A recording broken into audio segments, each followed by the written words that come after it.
Let's take a look into converting between units of pressure. In our textbook, we have 5 different units of pressure. So let's take a look at the notes that I posted. One is in Pascal, and 1 Pascal is 1 Newton per square meter.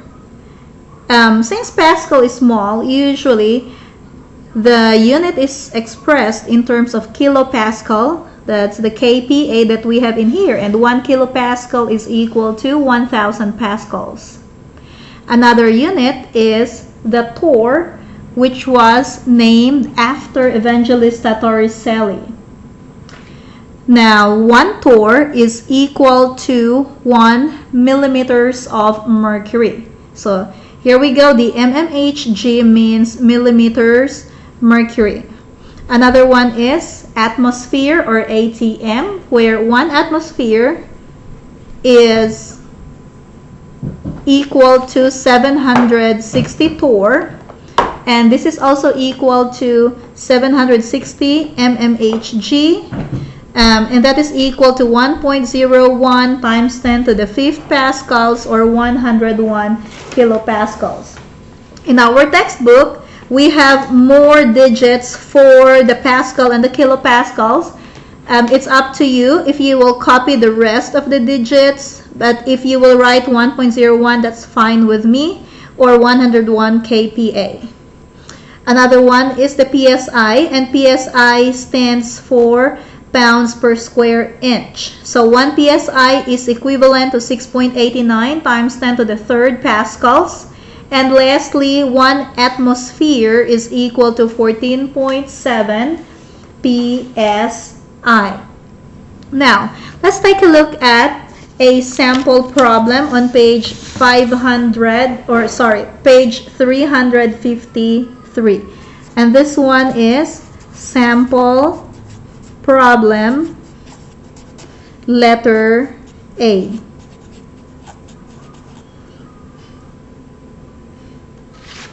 Now, according to this problem,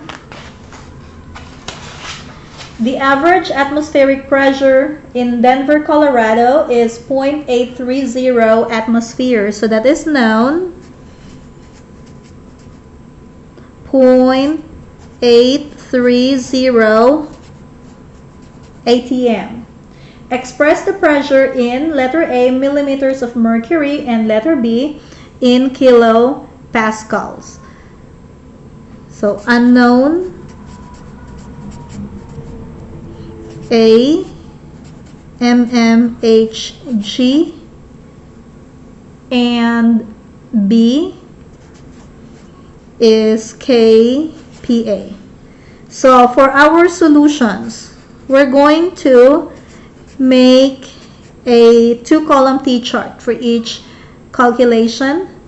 So for letter A, so here's our T-chart, and then you put 0.830 atm in the first column, and then second column, as we know, is where we write our conversion factor. Now, since we're solving for mmHg, we will write our conversion factor between millimeters mercury and atm, and that is 760 mmHg divided by 1 atm. So you make sure that the units that you need to cancel are diagonal to each other, and then cancel them out.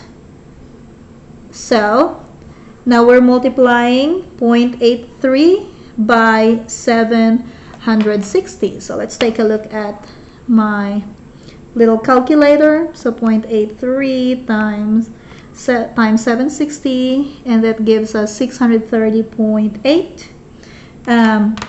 0.830 has 3 significant figures, so we're going to round our answer to 631 millimeters of mercury. All right. Let me know if you have questions. You can write it in the comment section, or you can send me an email. For letter B, we are solving for kPa or kilopascal. So again, we'll draw our 2-column T-chart. and then copy the known in the first column, and that is 0.830 ATM. This time we are solving for kilopascal. I'll just put in 101 kPa. Again, if you want to write the longer version of this number, which is 101.325 kPa, that is correct as well. And then here, divide this by 1 ATM. Cancel your ATM. Okay, so for our calculation, we have 0.83. Well, in your calculator, you don't have to put in the 0 in there. Times 101.